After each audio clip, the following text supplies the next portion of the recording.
Bom dia, povo de Deus, igreja abençoada por Deus. Mais um dia estou aqui para falar da palavra do Senhor, falar da palavra que o nosso Deus colocou no meu coração, para que muitos venham ouvir, compreender, entender e ser transformados através da palavra do Senhor, porque assim a palavra nos diz. E hoje a palavra está em 2 Coríntios, capítulo 6, a partir do verso 14. E a palavra nos diz assim: não se ponha em julgo desigual com os descrentes. A palavra ela já começa nos dizendo assim: não se ponha em julgo desigual com os descrentes. Não viva da mesma forma que os descrentes vivem. Não viva da mesma forma que os descrentes que não crê na palavra, que não crê em Jesus, que não crê em Deus vivem. Nós, como seguidores de Cristo, vivendo aqui na terra para Cristo, nós não podemos viver na mesma qualidade, da mesma forma que os descrentes vivem. Por isso a palavra diz: não se ponha em julgo desigual. O que é um julgo? Um julgo era uma madeira que as pessoas antes, era um pau, né, que as pessoas antes colocavam no, no lombo, no pescoço dos bois. E tinham de colocar igualzinho. Por quê? Porque não podia colocar desigual, porque ia dar errado para um ou para o outro. Então, este jugo precisa ser igual. Por isso que a palavra diz: não se ponha em jugo desigual com os descrentes. O jugo tem de ser igual. Temos de ser igual, porque não podemos nos igualar, ser igual aos descrentes. Porque hoje nós somos seguidores de Cristo. Hoje nós conhecemos as verdades, conhecemos a palavra da verdade. Hoje nós temos um pai, nós temos um dono. Então é necessário que a gente não venha estar de igual modo com os descrentes, da mesma forma que os descrentes vivem. Então não se ponha em julgo desigual com os descrentes. Pois que sociedade pode haver entre a justiça e a iniquidade? Qual é a sociedade que pode haver entre uma pessoa justa, correta, uma pessoa que quer viver na presença de Deus, para aqueles que não querem viver para Deus, para aqueles que são incorretos, que não são justos, para aqueles que querem viver uma vida pervertida? Qual é a sociedade que pode haver entre essas duas pessoas? A palavra está dizendo que fica difícil de se conviver.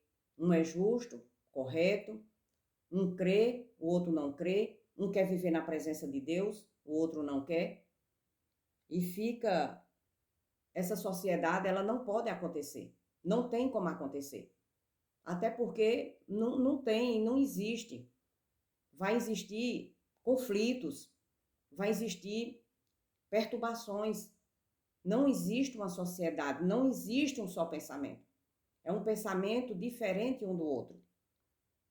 E a palavra continua dizendo: o que comunhão existe entre a luz e as trevas? Então, qual é a comunhão que tem? Da luz e da escuridão, que são as trevas. Se a gente estiver dentro de um quarto escuro, então ali está a escuridão, ali está as trevas. Mas se você acende uma lâmpada, aí vem a claridade. E elas não se unem, não tem como se unir. Escuridão é escuridão. Claridade é claridade. Luz é luz. Trevas é trevas. Não tem como se unir. Isso é uma realidade na vida da gente aqui na Terra, na vida de todos nós. As trevas não se unem à luz. A luz não se une às trevas, como aqui está muito claro. O que comunhão existe entre a luz e as trevas? Luz é luz. Luz é claridade. Trevas é escuridão. Luz significa a pessoa que agora ouviu a palavra de Deus, que agora está submetido ao amor de Deus, à misericórdia de Deus, à graça de Deus. Trevas são as pessoas que não aceitam a verdade, que não aceitam a palavra, que não querem se submeter debaixo do poderio do Pai, que é Deus. Então continuam nas trevas, filhos desobedientes, fazendo as suas próprias vontades. Então, não tem como se conviver, não tem comunhão, não tem sociedade, não tem como. Porque um quer de um jeito, o outro quer do outro. E a palavra continua dizendo que harmonia pode haver entre Cristo e o maligno. Qual é a harmonia que pode haver entre Cristo e o maligno, e o diabo, e o perverso, e o mal? Deus é amor, Deus é alegria, Deus é justiça, Deus é bondade, Deus nos leva para a vida, Jesus Cristo nos leva para a vida eterna.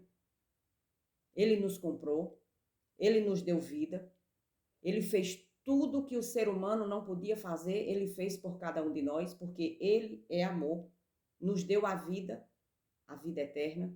Jesus Cristo fez isso por nós. E o maligno nos leva para o mundo, nos leva para as trevas, nos leva para os vícios, nos leva para a prostituição, nos leva para a perdição e nos leva para a morte. Porque a palavra diz que todo aquele que vive praticando o mal, todo aquele que vive praticando as coisas que não é agradável a Deus, esse está debaixo da ira de Deus, de morte. A palavra é muito clara. Então, Cristo, ele nos dá a vida. O maligno, ele nos dá a morte. Porque ele coloca na nossa mente, no nosso coração, que é necessário a gente viver no mundo, fazendo as coisas que a gente bem quer. E a palavra diz que isto é morte. Então, Cristo nos dá a vida, o maligno, o mundanismo, nos dá a morte. Então, é como diz, que harmonia pode haver entre Cristo e o maligno. Cristo te deu a vida, o maligno te dá a morte. Então, não tem nada a ver, não tem conexão, não tem harmonia entre Cristo e o maligno. E a palavra continua dizendo, ou que união existe entre o crente e o descrente. Qual é a união que pode haver entre uma pessoa que é crente e uma pessoa que é descrente? Uma pessoa que crê em Deus, que crê na palavra, que crê no sacrifício de Jesus Cristo, para uma pessoa que diz a palavra, isso é besteira, isso aí não vale nada, isso foi homens que escreveram, isso não serve para nada. Jesus Cristo, deixa Jesus Cristo para lá, quem sabe um dia eu não vou me converter. Deus é bom, Deus é amor, ele aceita tudo o que eu faço. Isso tudo é mentira, porque a palavra não ensina isso a nenhum de nós. A palavra diz que nós fomos comprados por um preço alto e agora nós estamos debaixo do poderio do Pai. Só que esse Pai, ele só quer coisas boas para a nossa vida. Ele nos dá tudo de bom. O melhor da terra pertence a nós, porque foi Jesus que deu, porque foi Deus que deu. Mas tem muitos que não aceitam. Tem muitos que querem viver fazendo a sua vontade, achando que a vontade própria é o melhor, mas o melhor é fazer a vontade de Deus. Pode ter certeza que a vontade de Deus, ela é maravilhosa na vida de todos nós, porque a vontade de Deus é paz, é amor, é alegria, é gozo, é regozijo. Tem aflições, sim, mas essas aflições, muitas das vezes, a gente nem percebe, porque temos um Deus poderoso cuidando de cada um de nós. E aí diz assim, ou que união existe entre o crente e o descrente. O descrente não crê na palavra, não crê em Jesus, não crê em Deus, não aceita Cristo, não quer viver em oração, não quer saber de nada que pertence a Deus, só quer saber das coisas que pertencem ao mundo. O crente, ele quer viver em oração, ele quer viver orando, quer viver lendo a palavra, quer viver unido com os irmãos para louvar e engrandecer e adorar o Senhor. E aí, como é que vai ser essa comunhão? É um jugo desigual. Como a própria palavra está dizendo, que a gente não pode entrar em jugo desigual com os descrentes. E a palavra continua dizendo, que ligação há entre o santuário de Deus e os ídolos? Porque nós somos santuário do Deus, vivo, como ele próprio disse. Então, qual é a ligação, qual é a comunhão, qual é a sociedade que pode haver? Nós, conhecedores da verdade, conhecedores da palavra, que cremos em Jesus Cristo, que cremos em Deus, qual é a sociedade, qual é a comunhão que nós temos com os ídolos, com a idolatria. Ídolos, quando a gente fala de ídolos, não só é imagem de escultura, não, como muitas pessoas pensam que só é imagem de escultura. Não, são muitas coisas. Então, qual é a ligação do templo de Deus, morada de Deus, que somos cada um de nós? Nós somos morada de Deus, como o próprio Deus falou. E ele falou o quê? Habitarei e andarei entre eles, serei o seu Deus, e eles serão o meu povo. Então a palavra é muito clara. Somos o santuário de Deus. Fomos comprados por um preço muito alto, para que o nosso Deus pudesse vir fazer morada em nós, o Deus vivo, o Deus poderoso. Somos santuários de Deus, como assim a palavra está dizendo. E qual é a comunhão, qual é a sociedade que nós podemos ter com os ídolos, com a idolatria, com o pecado, com o mundanismo, com a prostituição, com a fornicação, com a lascívia, com a libertinagem, se nós somos o templo de Deus? Se a palavra está dizendo aqui muito bem claro, porque nós somos santuário do Deus vivo. Então, qual é essa ligação que nós temos com o mundanismo? Com as coisas que não agradam ao nosso Pai, ao nosso Deus. Se o nosso corpo é santuário de Deus, se o nosso corpo foi comprado para que o Espírito Santo de Deus viesse fazer morada em cada um de nós. Que ligação há entre o santuário de Deus e os ídolos? A blasfêmia, a prostituição, a fornicação, a bebedeira, o mundanismo. Se somos templo de Deus, precisamos cuidar desse templo que é de Deus. E ele mora e habita em cada um de nós, como a palavra diz: habitarei e andarei entre eles, serei o seu Deus, e eles serão o meu povo. Assim a palavra de Deus nos revela que somos filhos de Deus, que Jesus Cristo mora e habita em nós. Somos templos de Deus, morada do Deus vivo. E precisamos saber desta verdade, para que a gente possa nos cuidar mais ainda do nosso corpo, porque ele é morada de Deus, é morada do Deus vivo. E ele está em nós. Ele está nos levando cada dia mais para a nossa perfeição, uma perfeição que no final nós seremos glorificados pelo nosso Deus, pelo nosso Pai. Então que possamos compreender e entender que nós não temos comunhão nem sociedade com aqueles que não creem na palavra do Senhor. Não que nós vamos desprezar e não amar, mas não se envolver no mesmo jugo, na mesma qualidade de pecado, na mesma situação que eles vivem. É isso que a palavra de Deus está dizendo. A palavra de Deus não está nos ensinando a odiar, a apontar e a julgar, mas sim se separar das mesmas situações. É isso que Deus quer. Por isso que na palavra de Deus, muitos não entendem, mas nós somos chamados de santos. Por que santos? Porque somos separados. Quando a gente ouve a palavra de Deus, é para se separar.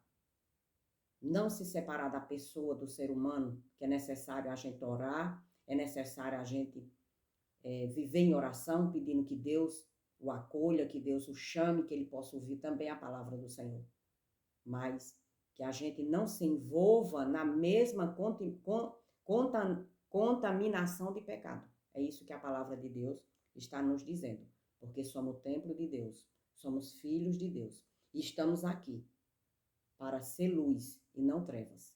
Vamos orar e agradecer ao nosso Pai, ao nosso Deus, por essa mensagem, por esta palavra que Ele colocou no meu coração, para que eu pudesse falar para muitos e muitos ouvir e se converter ao nosso Senhor Jesus Cristo, nosso Salvador, aquele que veio nos comprar, nos comprou, nos deu vida, vida eterna, nos tirou das trevas, nos tirou da escuridão e hoje, na presença de Deus, nós estamos limpos por causa do sangue de Cristo, que foi suficiente para nos lavar, para nos limpar e nos dar vida. Glórias e glórias e glórias eu te dou, Senhor Jesus, porque o Senhor é maravilhoso na vida de todos nós. Pai querido, Pai amado, grandioso e poderoso, santo é o teu nome, Pai. Mais um dia estou aqui, Pai, para te agradecer por esta palavra que o Senhor colocou no meu coração. Que muitos, Pai, venham ouvir e compreendê-la, Pai, e entendê-la. Que precisamos viver uma vida diferente na tua presença, Senhor. Porque somos o santuário do Deus vivo, como está dizendo aqui na tua palavra. Grandioso, Pai, és tu, Senhor. Tudo é para ti, Senhor. Tudo vem de ti, Senhor. A palavra, o entendimento, a sabedoria, a explanação da tua palavra, Senhor, tudo vem de ti. Porque o Senhor é grandioso, é poderoso para fazer em nossas vidas muito mais do que pensamos e do que imaginamos. Santo, santo é o teu nome, Pai. Eu te agradeço, em nome de Jesus Cristo. Amém e amém.